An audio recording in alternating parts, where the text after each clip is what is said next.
बिस्मिल्लाहिर्रहमानिर्रहीम। आज के हमारे लेक्चर का टॉपिक है equation reducible to quadratic form. ये बड़ा इम्पोर्टेंट टॉपिक है। इसके लिए हमने मुंतखब किया है ग्रेड 10 की मैथमेटिक्स की बुक को, जिसके चैप्टर नंबर 1 में ये टॉपिक मौजूद है। ये बड़ा इम्पोर्टेंट टॉपिक है। ये ग्रेड 10 में भी यूज होता है और फर्स्ट ईयर की मैथमेटिक्स की बुक में भी यूज होता है। यानी इसमें हम क्या करते हैं, हमारे सामने डिफरेंट टाइप की ऑलमोस्ट 5 टाइप की ये इक्वेशंस हैं जिनको हम रिड्यूस करके तो पहले क्वाड्रेटिक फॉर्म में कन्वर्ट करते हैं और फिर उनका सॉल्यूशन फाइंड आउट करते हैं। तो इसके लिए ये हमारी एक सीरीज है 5 टाइप ऑफ इक्वेशंस की, जिसका ये पहला लेक्चर है। इसमें हम जो फर्स्ट टाइप ऑफ इक्वेशन है जिसको हमने रिड्यूस करके क्वाड्रेटिक फॉर्म में कन्वर्ट करना है और फिर हम उसका सॉल्यूशन लेके आएंगे। इसके लिए हमने एक्सरसाइज 1.3 को चूज किया है। उसके जो फर्स्ट 5 क्वेश्चन है वो फर्स्ट टाइप ऑफ इक्वेशन को रिप्रेजेंट करते हैं और इनमें से हमने फिर दो जो क्वेश्चन है उनको सिलेक्ट किया है, क्योंकि सेम मेथड है। तो बजाय इसके कि हम 5 के 5 क्वेश्चन को सॉल्व करते, तो हमने 2 क्वेश्चन को चूज किया है जिनके जरिए हम आपको सॉल्व करना सिखाएंगे कि कैसे हम इक्वेशन को फर्स्ट टाइप को रिड्यूस करके क्वाड्रेटिक बनाते हैं और फिर हम उसका सॉल्यूशन लेके आते हैं। तो चलते हैं हम एक्सरसाइज 1.3 के क्वेश्चन नंबर 1 की तरफ। तो ये हमारे पास एक क्वाड्रेटिक इक्वेशन नहीं है ये, लेकिन उसका स्टैंडर्ड फॉर्म में हमने लिखा हुआ है इसको। तो इसको हम पहले क्वाड्रेटिक फॉर्म में रिड्यूस करके लिखेंगे। तो एक सिंपल टिप आपने याद रखनी है, जब भी आपके सामने इस टाइप की इक्वेशन आए तो आपने क्या करना है, आपने इसमें से जो बड़े पावर वाली वैल्यू है, बड़े पावर वाला वेरिएबल है, मैं अगर इसको करेक्ट कर लूं तो उसको आपने जो उससे स्मॉलर पावर वाला वेरिएबल है उसमें मैनिपुलेट कर देना है, कन्वर्ट कर देना है। तो इसमें बिगर पावर वाला वेरिएबल कौन सा है, x की पावर 4। उसके कोफिशिएंट को आपने अलग रखना है, उसको आपने कुछ भी नहीं करना। तो हमने x की पावर 4 को मैनिपुलेट करना है मैथमेटिकल रूल के अकॉर्डिंग x की पावर 2 में, क्योंकि ये उससे स्मॉलर वैल्यू है, दो ही तो वेरिएबल है। तो हमने बिगर वेरिएबल को स्मॉलर वेरिएबल में मैनिपुलेट करना है कुछ इस तरह से। अभी आपको बात समझ आ गई होगी। मैथमेटिकल रूल क्या कहता है, पावर की पावर आ जाए तो वो आपस में मल्टीप्लाई होती हैं।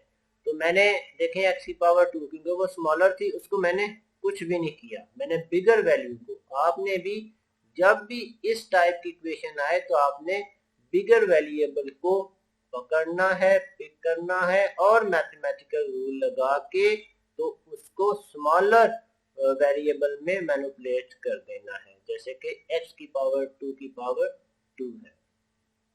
अब देखें, अब काम ही सारा आसान हो गया है।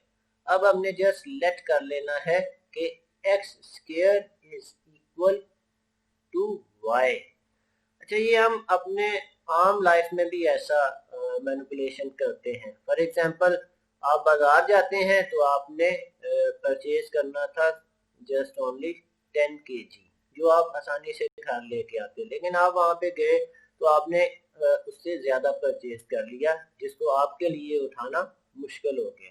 तो फिर आप यकीनन कोई ऐसा बंदा, कोई सवारी ढूंढेंगे जो आपका एक्स्ट्रा वेट उठा ले। समझ आ रही है? तो मैंने भी इसमें ऐसा ही किया है, क्योंकि हमें तो क्वाड्रेटिक इक्वेशन का सॉल्यूशन आता था, x की पावर 4 वाली तो इक्वेशन हमें आती नहीं थी। तो मैंने क्या किया, अपने वेट को मैनिपुलेट किया। पहले मैनिपुलेट किया, जितना मैं उठा सकता था उतना मैंने उठाया, बाकी का मैंने y को दे दिया। बात समझ आ गई है आपको? यानी x स्क्वायर मैंने y को दे दिया। कि अब जिधर जिधर वाई स्क्वायर है उधर उधर वाई आ जाएगा, क्योंकि मैंने उसको उसके इक्वल लेट कर लिया है। तो मेरे पास इक्वेशन कुछ इस तरह से बन जाएगी। अब देखें क्वाड्रेटिक इक्वेशन रिड्यूस होके वाई वेरिएबल के साथ क्वाड्रेटिक फॉर्म में आ गई है। तो अब मैं इसको तीन मेथड में से कोई भी मेथड जो आपको आसान लगता है उसको यूज करें और y की वैल्यू को जनरेट कर लें। तो मैं यहाँ पे यूज कर रहा हूँ फैक्टराइजेशन का मेथड। हमने पहले सीख लिया हुआ है। फैक्टराइजेशन में क्या होता है जी, हम वाई स्क्वायर का जो कोफिशिएंट है उसको 5 के साथ यानी c कांस्टेंट के साथ मल्टीप्लाई करते हैं और जो आंसर आता है उसके हम फैक्टर बनाते हैं। सही है, हमारे पास 10 प्लस आया था तो मैंने उसके फैक्टर बनाए 1 and 10। तो ज़ाहिर वो 10 नहीं आता है। अभी इन्हीं फैक्टर को जब मैंने ऐड किया तो -11, यही फैक्टराइजेशन का रूल है। तो मैंने इस तरह से इनके फैक्टर बना लिए। अब फर्स्ट टू में से देखें कॉमन क्या आता है और सेकंड टू जो वैल्यूज है उनमें से क्या कॉमन आता है। फर्स्ट टू में से तो y कॉमन आता है और सेकंड टू में -5 कॉमन आता है। तो मैंने y कॉमन लिया, फर्स्ट वाली टू में से 2y -1 रह गया, कॉमन भी हमने पहले सीखा हुआ। तो जब मैंने -5 कॉमन लिया तो 2y and -1 आ गया। इन दोनों में से फिर हम क्या कॉमन ले सकते हैं, 2y -1। तो जब मैंने 2y -1 लिया तो हमारे पास सेकंड वाला जो फैक्टर है वो 5.0 आ गया और ये दो फैक्टर हमारे पास आ गए और ये दोनों के दोनों 0 के इक्वल है। तो मैंने इन दोनों फैक्टर्स को 0 के इक्वल लिख लिया है और यहाँ से मैंने y की वैल्यू ड्राइव की है। फर्स्ट फैक्टर में से 1/2 वैल्यू आई है और सेकंड वाले फैक्टर में से 5 आया है। अब देखें, ये समझे कि अब मैं घर आ गया, जो मैंने वेट दिया था वो उठा के दोनों आए और यहाँ तक हम घर पे आ गए। अब मैं क्या करूँगा, अब जाहिर है मैं उससे अपना जो सामान है वो वापस ले लूँगा। तो एज इट इज जो मैंने लेट किया था x², तो वो y से अपना सामान अपनी वैल्यू वापस ले लेगा। यानी कि अगर y इज इक्वल 5 है जैसा कि यहाँ पे है, तो फिर x² जो हमने लेट किया था कि वो y के इक्वल है, तो वो फिर किसके इक्वल हो जाना चाहिए, लाजमी बात है कि वो 5 के इक्वल ही हो जाना चाहिए। तो इस तरह से x² इज इक्वल 5।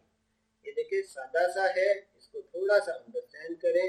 जाहिर है हमने तो x की वैल्यू फाइंड आउट करनी है, ना कि y की। वो तो हमने उदाहरण के तौर पर लिया था क्योंकि हमसे काम भारी हो गया था, तो हमने अपना वजन एक्स्ट्रा उसको दे दिया। तो जैसे हमारे पास क्वेश्चन आया तो हमने उससे अपना जो वेट उसको दिया था वो वापस लिया, ऐसा ही है। तो x² इज इक्वल y और y की वैल्यू है 5 फर्स्ट वैल्यू, तो हमने इसलिए x² इज इक्वल y हो गया। अब हम इसको सॉल्व करेंगे और यहाँ से x की वैल्यू को फाइंड आउट कर लेंगे। तो मैं क्या करूंगा, मैं दोनों साइडों का स्क्वायर रूट लूंगा। तो मैं स्क्वायर रूट लूंगा तो x इधर रह जाएगा और उधर +-5, क्योंकि इसकी जो अंडर रूट है वो डेसिमल नंबर सिस्टम में आना है, तो इसलिए हमने इसको एज इट इज वैसे ही प्लस की शक्ल में लिख दिया है। अब आ गया सेकंड वाली वैल्यू, यानी कि अगर y इज इक्वल 1/2 है तो फिर x² किसके इक्वल होगा, जाहिर है फिर x² 1/2 के इक्वल ही होगा। तो मैं इसका स्क्वायर रूट लूंगा दोनों साइडों का, तो लेफ्ट साइड पे x रह जाएगा और 1 का अंडर रूट स्क्वायर रूट 1 ही होता है और 2 का फिर डेसिमल पॉइंट में आना था, तो इसलिए हमने उसको वैसे ही लिख दिया +-1/2। इस तरह से हमारे पास ये 4 आंसर आ गए हैं।